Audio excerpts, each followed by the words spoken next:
function on Zoom or post your question in the chat. Like I said, there'll be Q&A at the end. We'd really encourage you to engage throughout the session. So now to begin the showcase, I'm very pleased to introduce Josh Houston, who is the Senior Portfolio Manager at the ESRC, who will provide a short introduction to the IAAs. Over to you, Josh. Thanks, Julia. I'll be very, very brief with this so we can sort of squeeze in as much time with the presentations and Q&A as possible. Real pleasure to be joining today for I think it's the fifth National Showcase series that Alice has organised. Always really enjoyed these and looking forward to this one today. I think these showcases are really important just as a way of highlighting the role that IAs play in helping translate sort of excellent world-leading research into real-world impact. And today's focus on the climate is particularly timely because whilst climate change is often framed as a technical challenge, it's fundamentally a social one. It's more about behaviours, systems, the inequalities, and how change happens in practice across these different places, different communities, and sort of different groups of people. I think that's exactly where social science has such an important role to play. It doesn't just help us understand the challenges, it helps to actually design solutions that work in the real world. And the IAs are really, really vital for that. The IAs for us as a funder are the impact infrastructure that enables the research to move beyond just academia, as said Julia, into sort of policy, into practice, and into those communities again. And what's really reflected in the sort of the three projects today is that the IA support work that's grounded in partnership and is responsive to local and real world needs. There's a sort of a huge diversity of what IAs fund. And I really hope that the projects today sort of can demonstrate the broader contribution to social science, tackling some of these cross-cutting environmental challenges that we're all facing now, or will be facing one day. So yeah, Alice, thanks for organising. Julia, thanks for chairing, and thanks everyone for presenting today and listening.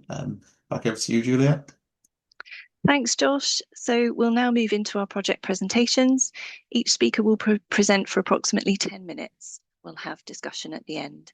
So our first presentation is the Rivalry Project, extending stakeholder engagement with climate resilience in the catchment of the Aire.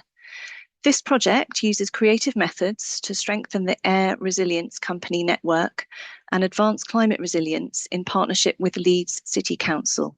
I'm very pleased to introduce Milo Harries from the University of Manchester. Over to you, Milo.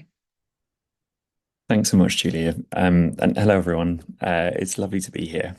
And thank you for having me. As Julia was saying, my name is Milo Harries. I'm a postdoctoral researcher in the Department of Drama and Film at the University of Manchester. And I'm here to talk about my work with Professor Stephen Scott Bottoms, who sends his apologies. He's away working on a different project at the moment, but would have loved to have been here. And as Julia was saying, today I'll be speaking about our collaboration with the Aire Resilience Company, or ARC, a flood resilience organisation, climate resilience organisation based in Leeds. So this was work done in partnership with Leeds City Council, supported first by an IAA proof of concept grant, and then an advanced grant. Alice, could we have the next slide, please? So, ARC was created because climate change is increasing flood risk in Leeds. And whilst Leeds is currently protected by hard engineered defences, these kinds of interventions are expensive and can only go so far. ARC was therefore developed by a broad array of partners that you can see on the first bullet point there, to enhance Leeds' flood resilience using natural flood management. So this is a whole catchment approach which works with nature to create a spongier landscape, like the one you can see in the picture, and slow the flow of water into the river. These nature-based interventions, however, must be maintained over time. And in this space, public funding is not only limited, but also generally oriented towards one-off capital grants rather than the ongoing revenue that maintenance demands. So ARC is therefore trying something new, combining public grants with revenue from private sector businesses to allow its interventions to be maintained long term. And this is where our project's challenge arose. So ARC's approach is fundamentally novel, an innovative response to an unprecedented risk existing in a gap in the current systems. And this novelty makes it hard to explain to the businesses that it must engage for its survival. To make things worse, there is no consensus on who should be paying to mitigate the emergent risks that ARC is addressing, or the different forms of value that there might be in doing so. And so ARC often finds itself received as an unfamiliar entity, making an unusual proposition on uncertain terrain. As a consequence, during ARC's development, its story was difficult to frame. So it begged a number of fundamental questions. So what kind of entity is this? Why should businesses pay into it? What can it offer to individual companies and farms, as well as to the community at large? And to whom is that offer most appealing? And that's the challenge we were invited to help the ARC team address over the course of the two projects, to help tell ARC's story, exploring and explaining what ARC is, why it's necessary, and why people should support it. Next slide, please. So we approached this task in two phases corresponding with the two IAA grants.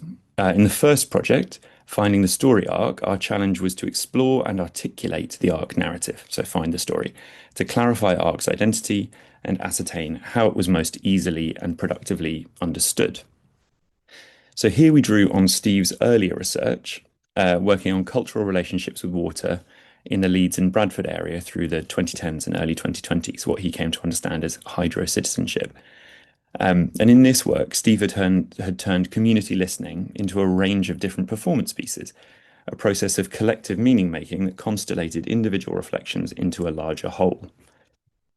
In Finding the Story arc, we followed a pattern that I identified in this earlier work, moving through a cycle of listening, emergence, action, and feedback, a model that we named LEAF. In practice, this meant that first we conducted interviews with key stakeholders before exploring emergent connections between the things that they'd said. Then we took action in shaping those disparate strands into an interactive performance called Inundated, which you can see in the picture there, which aimed to articulate not just what ARC is, but what it means to people at individual scale. And finally, we began feeding our understanding back to stakeholders in test performances of this show and receiving feedback from them in turn. And alongside this, we also worked with the ARC team as embedded listeners, iteratively playing back their reflections on ARC's activities as the company found clearer edges and a more coherent shape. So, having helped to clarify ARC's story, in the second project, I was then seconded to Leeds City Council for 12 months to work on the ways ARC's story could be communicated. Our project name, the Rivalry Project, took the word rivalry back to its roots in the Latin rivalis, an adjective meaning pertaining to a brook or a stream. Rivals, then, are originally, etymologically speaking, people connected by a river, and it's only by an extended assumption that their interactions or relationships are believed to be competitive. Correspondingly, in this project, our focus was on extending ARC's engagement with potential partners through building collaborative relationships along the River Aire. And we did this by articulating ARC's now sharpened story across a range of media, helping to shape ARC's comms materials, convening a recurring conversation group, hosting and guesting at a series of public exchange events, devising an oracy program for schools, and performing Inundated for a range of public audiences across the north of England. That photo is actually at the Reset Connect conference in Leeds in last June. Could we have the next slide, please? So the most important results of our project have come from supporting this clarity at the heart of ARC's story, which is helpful both for external engagement and within the team. And whilst this is difficult to quantify, feedback from the ARC team has consistently indicated that this has far-reaching effects. Perhaps the best example of this is a change that we helped to prompt in ARC's language, from referring to private sector contributors as buyers to thinking of them as partners instead.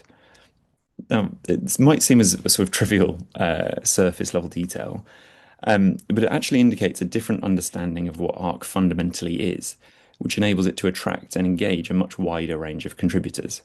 So ARC had previously positioned itself as a broker for flood risk reduction, connecting buyers in the city with sellers upstream. During our interviews, however, we'd consistently heard a different kind of response to ARC from people who intuitively understood it as something closer to a charity or an engine of social value rather than a business that self-interestedly buys and sells.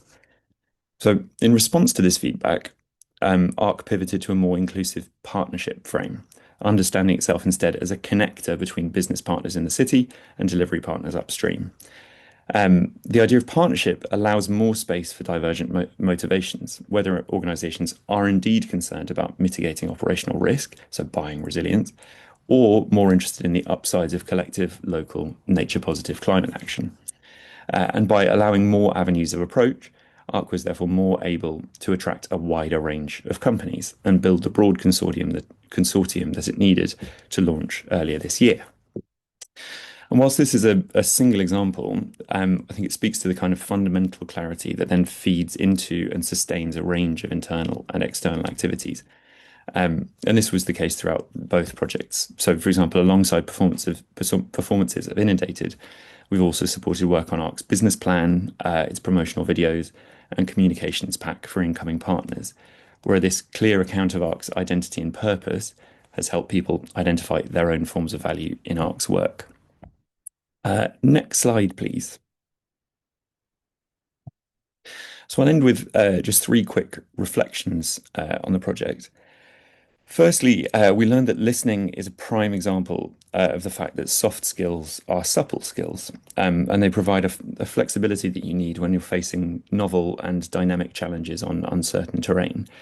We would also suggest that it was helpful that we arrived as arts academics and artists with a certain cultural license to differ. This let us sit with people more slowly in a more reflective manner, and create different qualities of space and time with them, which is one of the things you could say theatre is at its root.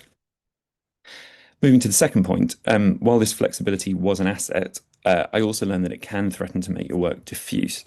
So particularly over longer periods of time, and particularly in a secondment, when you're more embedded than aligned with the partner organisation, adaptability can mean you get sidetracked out of your most useful role and away from your specialist skills, simply because you are able to turn your hand to a lot of things, even if it's just a little. This can be tactically useful for a partner organisation, particularly a developing one, particularly a small one, but strategically it tends to be a failing because it means you slide away from offering the most and best that you can.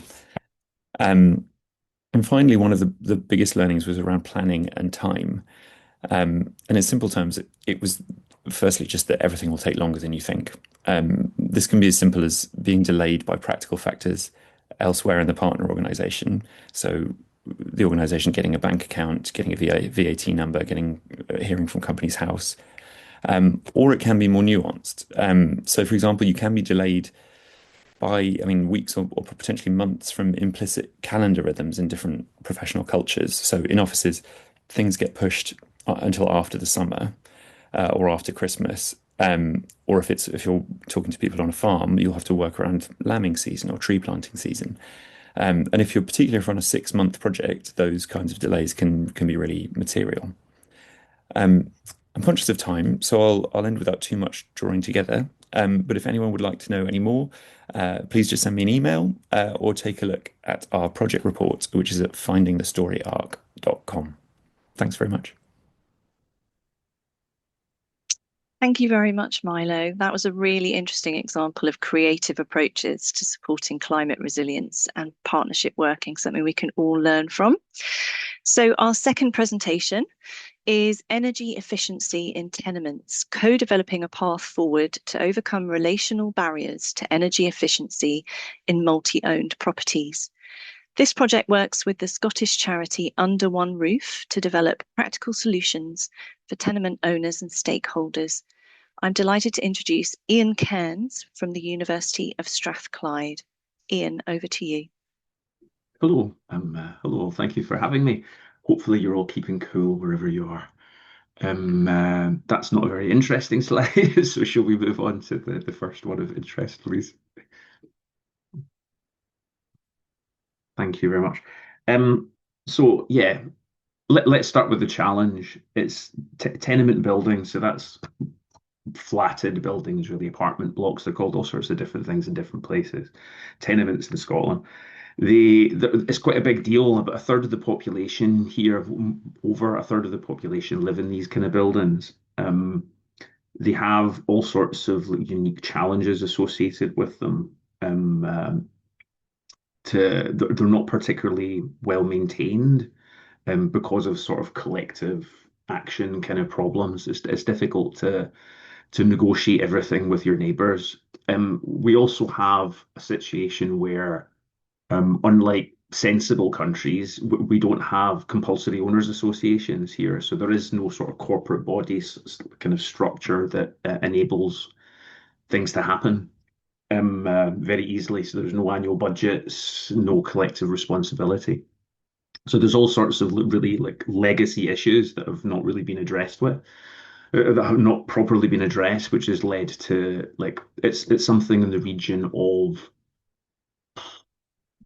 it's like 70% of pre-1919 buildings in Scotland are in a state of critical disrepair, and a lot of those are tenements. They tend to be even worse. So critical disrepair means that they're in a state where if you don't fix something, then it's just going to continue to deteriorate.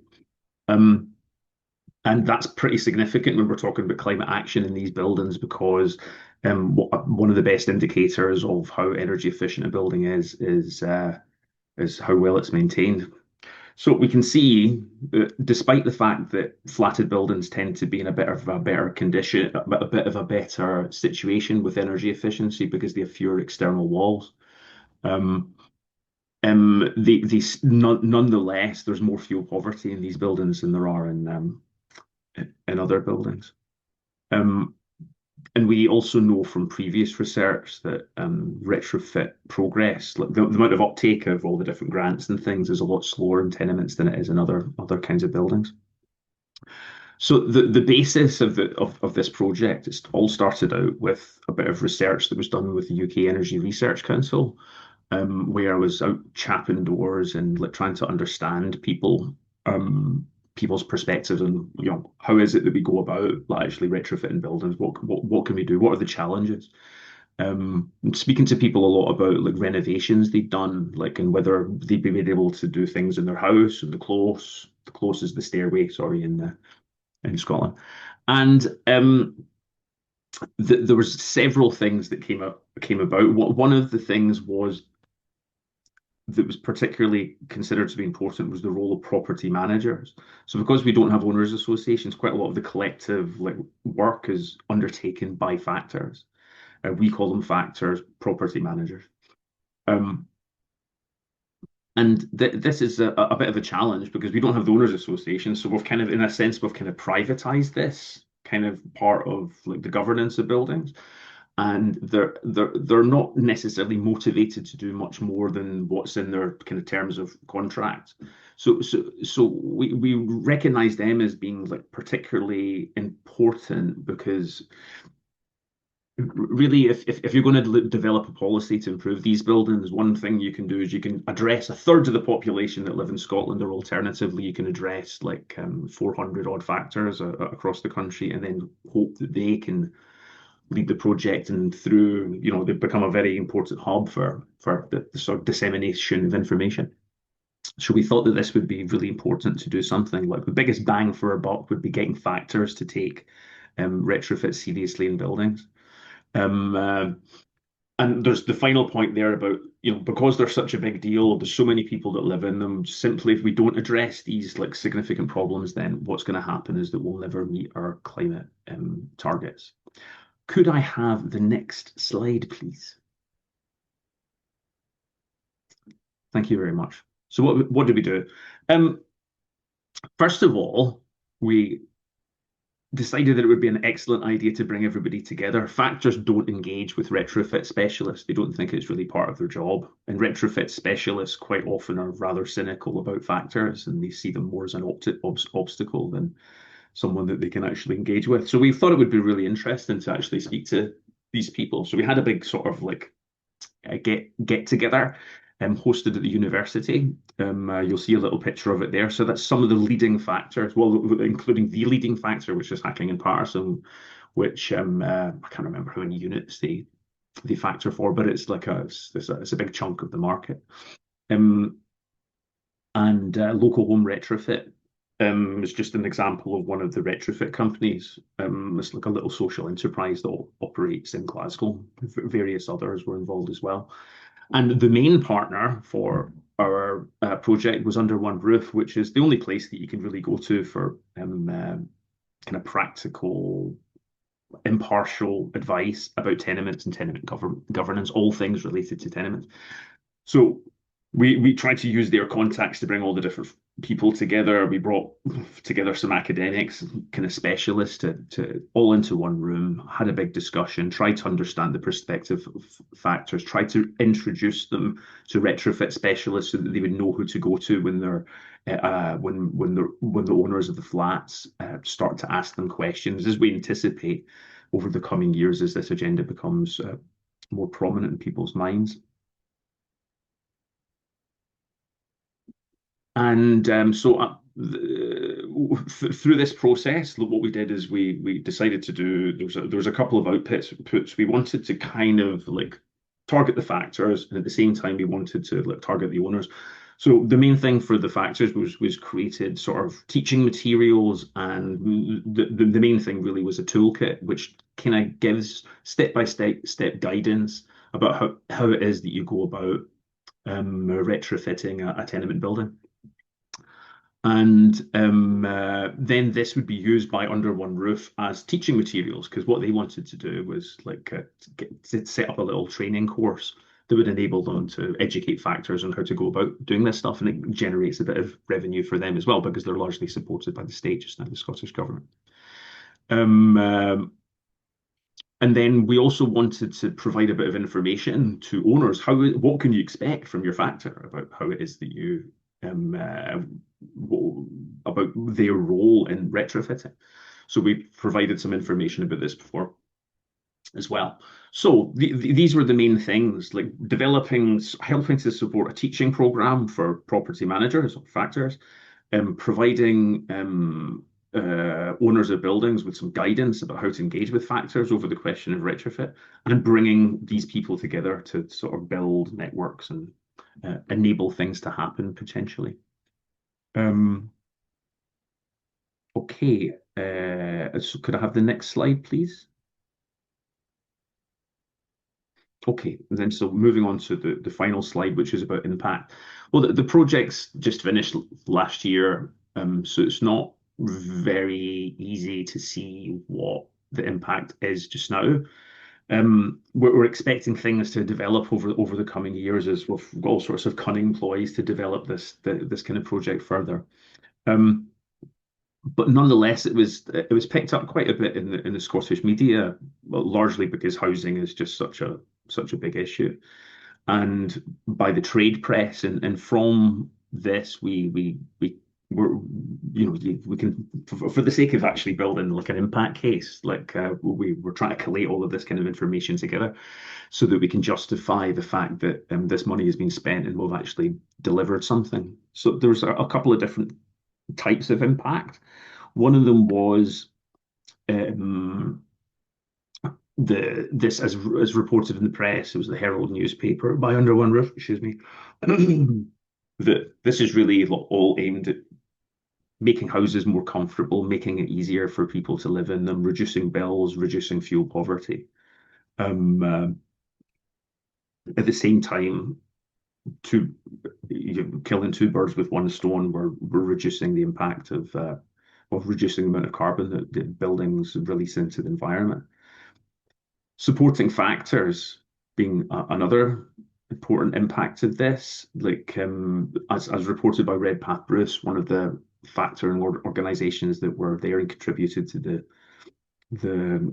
workshop, and then some of the outputs as well, was that it enables factors to kind of get ahead of the curve as people are asking more about energy efficiency in tenements. Well, they kind of need somewhere to go for advice, and factors, by positioning themselves as being particularly helpful in terms of energy efficiency measures, being more knowledgeable about it, can potentially like have some sort of commercial advantage. 1 minute to go, Ian. Oh, okay, thanks. I'm almost done. And the point is also like reinforced by under one roof there as well. One thing that I was hoping for, that I was excited to see, was the whole idea that we're creating good jobs, because if you can make good green jobs, because if you can make this kind of work, it's quite labor intensive work, if you can make that more easier to do, then you should create work from it. And there was some of the trade press picked up to talk about how, you know, this creates an opportunity for our members, our you know, installers, independent tradespeople, to actually find work through this kind of process. And then, as I said, all the ploys that we have in place to try and develop this further. We're working on a toolkit which will be out shortly on for that's designed for managers, designed for owners associations. Sorry, we're working on a policy briefing, hopefully to do something about the lack of owners associations in Scotland. And then there's ongoing engagement with the Scottish Government here and with Under One Roof. So I've become part of a parliamentary group that looks into the maintenance of these buildings, and the hope that we can extend what we've done so far. So that draws everything to a close. So thank you very much for listening. Thanks, Ian. It's really interesting to see how you've worked closely with stakeholders to improve quality of life for flat owners and tenants, and your approach to the hugely important challenge of energy efficient housing. I'm sure it's going to create great impact in the long term. Our final presentation today is one that we funded at the University of Surrey. It's called A Green Future for Flowers: Advancing Sustainability Knowledge and Practices in the Floriculture Sector. This collaborative project explores the social and environmental impacts of floriculture and approaches to improving sustainability across the sector. So I'm very pleased to introduce Jill Timms from the University of Surrey. Jill, over to you. Thanks very much, Julia, and hello to everyone. I'm very pleased to be here to get this chance to listen to the other projects, as well as to share with you some of my learnings from this one. I was very fortunate to get an impact generation grant from the IAA, and that has really been instrumental in being able to further the impact of the research that I've been doing. So whilst I am the principal investigator, I have taken a very collaborative approach with many partners to this. And really the project represents a case study that really looks in depth at one particular industry and supply chain to see how that climate risk that we are all enduring and facing can be approached and mitigated. So I have a background in sociology, but of sociology of work and the environment, and that's where my interest came around flower workers originally. However, I have been looking at the flower industry for about 20 years now, and this recent elements of the case study come from a joint project, the Sustainable Flowers Research Project, that I started and co-lead with David Beck since 2016. And the elements that I want to discuss today are the elements that I've done as part of this IAA. But first of all, the challenge: why should we be looking at these? Well, I'm not sure how much you know about flowers. You might want to think about the last time perhaps you bought them or gave them. But flowers are very global trade patterns underpin our flower industry. In the UK, we have just less than 90% of our flowers come from overseas. Many of those are flown as well. It's usually sort of around the equator that flower growing space is used. That can be Kenya, Ethiopia, Colombia, those types of areas. So there is quite an energy footprint from flowers, and actually a resource footprint. They're very thirsty products, for example, not just in the growing, but also in the transportation. The carbon that is produced from the flower industry comes from those flights, from the transportation, but it can also come from heated greenhouses, which might be more local to us. But actually, if we're using unseasonal flowers, just like with our food, we've really got used to being able to buy any any of the popular flowers all year round, that's actually needing to be forced through the heating of greenhouses and the use of chemicals as well. In addition to that, there have been labour and social issues, particularly around gender on some farms. There's also been issues around land use as well, with flower farm riots in Ethiopia a few years ago, for example. And the final one I want to mention that we really identified was in floristry practice, how flowers are used, displayed, the plastics that's used. That's not just as in what they're wrapped in, but when they're displayed, the green floral foam is a single-use plastic that creates issues as well. And then we've got the flower waste too. So a whole set of problems that don't necessarily come to mind when you think of a lovely bouquet of flowers. But what am I trying to do about it? So we've got 3 objectives from this, and I'm going to go through each one and just give you some highlights of the types of impacts and outputs that have come from this. So if I could just change the slide, please, Alice. Thank you. So the first objective was to develop a place that people can go for more information. So we've called this the Sustainable Floriculture Knowledge Exchange Hub. It's a website.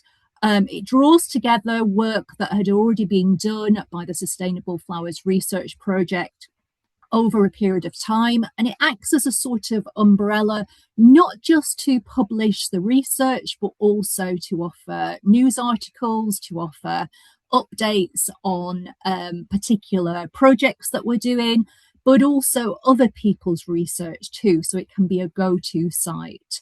We've also got involved in Instagram, which might not be the first thing that an academic gets to learn, but flowers are very visual, and so many people in the industry would focus on their Instagram sites, and so we found that a really good way to reach out for people. And it links to our website, so it's constantly updating from that as well. And the next slide, please. Because the second objective is the one that has gone particularly well, and this was trying to raise standards of floriculture practice. One of my key research right back from my PhD has been an interest in certifications and standards, as well as their problems, but they're used to try to raise standards, especially where there's a lack of regulation or enforced regulation. One I'll put here with my colleague David Beck was for the AIPH, which is a global organisation of plant and flower producers. They're in about 33 different countries. We've produced their sustainable principles for using flowers and plants at events. We have a lot more event venues that require people to address the sustainability issues of their events. And rather than say no flowers, this actually guides how to do flowers well. The second was a big success. In February, I've worked directly with the Sustainable Church Flowers movement. So this is the flowers that produce in church. And we there's a picture there of me at the synod, which took place where they voted to support the motion for sustainable church flowers. This embeds all the churches in England to use, where possible, sustainable, seasonal, local flowers, to not use single-use plastic, and to be moving away from the long supply chains. And the second element of that, because it was voted in, which was a huge interesting experience, because it's a very formal process at their General Synod. But I've also worked with the organisation to develop a national Sustainable Church Flowers Award scheme. You can see the 3 plaques there. That's relevant to all places of worship, not just Anglican or Church of England, and that launched this year. The final one is with colleagues. We actually managed to get a UKRI what was it called? Funding Innovation Programme grant. And as part of that, I'm trying to improve the impact from that. But we have developed and piloted a floriculture agroecological standard, which we're calling FLAG. And that's to give a standard for people growing in the UK. The reason for supporting that is really to help flowers be available that don't have this high carbon footprint and that are supporting the ecological sustainability principles of good growing. If I just move on to the next slide, the final objective that I had was around education. So education and behavioural change, creating different resources and distributing them. So for example, we developed there a plastics packaging and waste guidelines for florists. That's been distributed via the British Florist Association. So to all their members, plus it's part of their induction pack when people join. It's also been distributed by Flowers from the Farm, so a network of about 1,000 in the UK, and through the Sustainable Church Flowers. Engaging with public as well as interest groups, I was lucky enough to do 2 now Festival of Social Science presentations on this to engage members of the public, but also special groups such as flower arrangers. There's a big association called NAFTAS in the UK, been presenting at events like that, but not just turning up and speaking at things, actually working with the organisations as stakeholders to really embed some of the work that we've done. And then finally, the national and global training. I've been involved in some of the programmes that have gone online, and it's still ongoing to influence the Sitting Guild, which is the main floristry qualification. If I just move on to the final slide. Thank you. This is just about lessons learned. So very quickly, because of doing an impact case study before, I know how important evidence is and trying to build that into the plan right at the beginning. Using opportunities, that's the ones that the IAA money open, like this one, but also opportunities whenever I go somewhere or getting in touch with people and following up. So keeping relationships going, even when something is finished, I've found really can lead to new things in the future. And about that future impact, I am hopeful of continuing this, making those rollouts go further in terms of the church flowers, but also that agroecological standard. I also want to do an evaluation of how the guidance for florists has been done, and some more deep embedding with those people who have started to get the knowledge, but to then see how that can be embedded further into the future. So lots still to do and much fun doing it. Thank you very much. Thank you so much, Jill. I'm sure we've all learnt a lot from that presentation. Maybe we'll think twice before we pick up the next bunch of flowers from a supermarket. On a personal note, it's been fantastic to support you on this project as part of my role, and to see the impact that you've been creating with IAA funding. Thank you to all of our presenters for 3 excellent and thought-provoking sessions. There's some really strong connecting themes across the projects that we've heard about today. We'll now move into the discussion portion of the session. I know we've got at least one question in the chat, so feel free to drop more questions in the chat. If you want to just ask a question, use the raise your hand option. So in the chat, we have a question for Milo. Can you tell us a bit about how you ended up working with the ARC?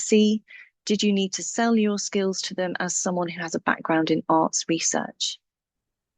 Thank you very much. And thank you, Jill and Ian, for fantastic presentations. It's a really good question. As it happens, it's funny, Jill was just talking about keeping relationships going after a project is concluded. Steve and my involvement with ARC came out of a relationship Steve had formed during earlier work in Leeds. From a relationship that he had with one of the now directors of ARC, Jonathan Moxon, who's the Executive Director for Climate Resilience and Flood Risk Management at Leeds City Council. And Steve and Jonathan, I think, have known each other for sort of 10 years or so, and have already worked together. And Jonathan has sort of understood the value of this kind of work. So in that, as it happens, we didn't need to sell the value of those skills at all. However, by far the most frequent reaction I had when I would go and interview people and say, I'm from the drama department at the University of Manchester, can I talk to you about a flood resilience scheme, was, why are you here? What have you got to do with this? And it it would fall into a rhythm where you'd explain, as Josh was saying earlier, the cultural component of the climate crisis, the cultural context of working with something that has no clear consensus around responsibility. People go, oh, right, yeah, I see. Oh, and I see if you can make that sort of more intuitive kind of meaning out of it. Oh, I see. And then we'd have a different kind of conversation. So it would then make sense to people, but it absolutely came from a starting point of, I'm not quite sure why you would be here. Oh, I see. I'd say the sort of secondary challenge is trying to overcome the separation between skill sets. So I think even when people see the value, this isn't the case for Jonathan, but it is something that I've heard from elsewhere, is that people see, even when they see the value in it, they'll still perceive arts-based approaches or anything sort of east of physics as being somehow fluffy, or and you get fluffy in inverted commas, rather than as a complementary skill set that connects to other things as part of a collective effort. Yes, Jill. Yeah, that's really fascinating. And it makes me think so much about having to justify why you're there. And although it's a slightly different context, when I mentioned about taking the issue about sustainable flowers to the floor of the General Synod for the Church of England, we actually got a lot of criticism, both in the press in the run up to it, and also very dramatically, someone actually tried to stop the debate from happening. There was supposed to be a debate that happened, and said, we need to move on. Why are we talking about this sort of, they didn't say fluffy issue, but why are we talking about this? At which point there was a presentation about why we should carry on the debate and why we shouldn't carry on the debate. It was all fascinating. But by the end of that, actually, people were coming and talking and saying, I'd seen this in the agenda, thought nothing to do with me. But actually, now I can see you've related it to the climate, you've related it to the environment, and I see it as a social justice issue. So I'm going to be voting for it. And that's just like Josh was saying before. It's not this technical aspect about the climate. We really have to approach it in that the social aspect to it. And, whilst I never expected to be in a situation like that in a church setting, actually it's good to look for where are the settings that should be open to this, just like you were doing as well. So yeah, that really resonated for me. I do have a quick question for you, Milo, as well, if I can take the prerogative. I was just interested, you said about the language change that was important and framing it more as partners. I mean, as a sociologist, I know exactly how important the language is and the terminology we use.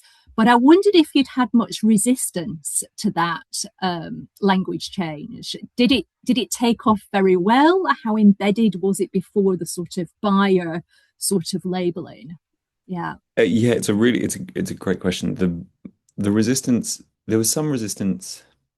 Basically, there is actually a very beautiful resistance to it, which is a point of principle around the nature of operational risk. So if you're someone that works in this area and you take climate risks seriously, this is something that you feel people should be buying. It has a precise value. If you own lots of stuff that's going to be at increasing flood risk, it is valuable to you, even if that value is not recognized by the market.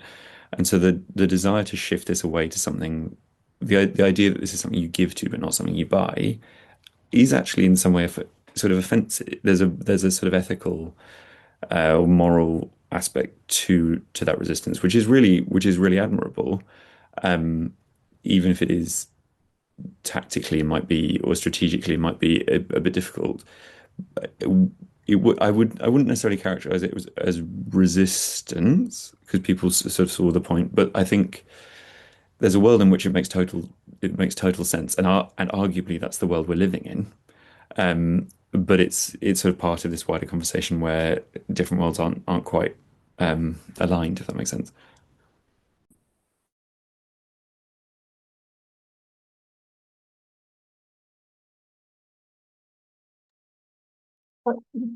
Julia, I think you are muted. Sorry, Yes. sorry. Question for Ian in the chat. How will owners be able to access the toolkits? Are you exploring commercialization routes for the toolkits, e.g. licensing or consultancy? Oh, thanks. The toolkits are available free from the website of Under One Roof. The one that relates to this project specifically, because there was another couple of follow-on projects which were also IAA funded, but I've concentrated on just the one. So with the original one, which is about factors, it's available on Under One Roof's website and then from the University of Strathclyde. The whole point being that we want to encourage their use, and there's a degree of, I think, reluctance amongst factors anyway about getting more involved and taking responsibility for this, because in some ways it's work that they find it difficult to see how they would be remunerated for. So we just want to make it as available as possible. Having said that, we did set up a licensing agreement so that Under One Roof can use this and other teaching materials that were produced by the project without other people just taking them off. But there's a licensing agreement which just set out the way that it would be used for non-commercial purposes, really. But yeah, I mean, it was just really so that other people just wouldn't use what we did in the project and try to commercialize it in some kind of way, because we wanted to provide it for free to maximize its circulation, really. And the second part of it was exploring commercial library. This kind of relates to that, is what I just said. So yeah, so they're all available free. One thing that we were going to do, just in addition to this, but this is some with the later toolkits, like the toolkit for owners associations, is although it's available for free, you log on to the website of Under One Roof, and when you download it, you are prompted to fill in some details which say, so you register your owners association, because there's no register of owners associations, and this is something which is it's a problem for Under One Roof. It's a problem for the Scottish Government, and it's a problem for us as well, because for Under One Roof, because how is it that they can actually monitor? How do they know what's going on if they can't run surveys through owners associations and connect with them in some ways? It would be really helpful to have a database for them, just that would help them to do their work. The Scottish Government doesn't have a clue what's going on. They're thinking about having compulsory owners associations in place, but they don't know how they actually work just now, and how would they find out if they can't contact these people. And then for us as well, it's like tracking the impact over time, so that if we can help to create a database by the outputs of the work that we've done, then it means that we can just contact people like from time to time and do a little survey and then ask them, how have you been using the toolkit? What wonderful things have you done as a result of it? So although it wasn't commercialized, we were thinking about how we could track its use. Perfect, thank you. Jill, we have a question for you. Did you get any pushback from the floristry industry, and how did you go about getting them on board or working with them? Thanks for the question. It's a really good one, and it's also very tricky. I would say that one of the things that I'm guilty of this as well, but when we talk about the floristry industry, it obviously means many different types of florists, of growers in different countries as well. So I would say definite pushback from some areas of the industry, and I can understand that as well. Most of our floristry training, for example, is with single plastic floral foam. It is with using flowers that we can easily get from overseas. And so to ask people to work in a different way, or to be thinking about a different way, and to be pointing out the issues with that is very sensitive. And I think one of the things our project has tried to continually do is, as other people have said, bring people together into the same room that wouldn't usually be talking to each other. So small scale flower growers with some of the very big commercial packing industries that the flowers come to and then go out to supermarkets. Because I've been working in this area for so long, I have got quite good relationships with a number of different parts of the industry. And I think someone said before about having a license to talk as well. I think being an academic really helps, because I have no particular allegiance within the flower industry. I'm not trying to make money out of this myself. So it is using those different elements and different skills. And when it comes down to it, though, you have to call out behaviour that isn't actually going to be good for the environment. And so, as I mentioned, we had some pushback in the press, particularly from organisations that work very much in that way. In fact, the bishop and myself and another colleague from the Sustainable Church Flowers met with the British Florist Association before the General Synod vote, because there was so much tension and worries about this. And we have continued those discussions afterwards. You know, that sort of follow-up to keep conversations going, I think, is important. But wherever there is change, it's always going to be difficult to push. You have to explain why it is and what the alternatives are, I think. It's an ongoing juggle. Thanks, Jill. That's really helpful. There's another question here in two parts. IAA funding can often be relatively small scale, yet the issue of climate change is enormous. Has the small scale IAA funding enabled you to unlock further support for these projects beyond the IAAs? And what do you think is needed to sustain or scale the work longer term to tackle sizable community challenges like climate change? And that's a question for any of our speakers.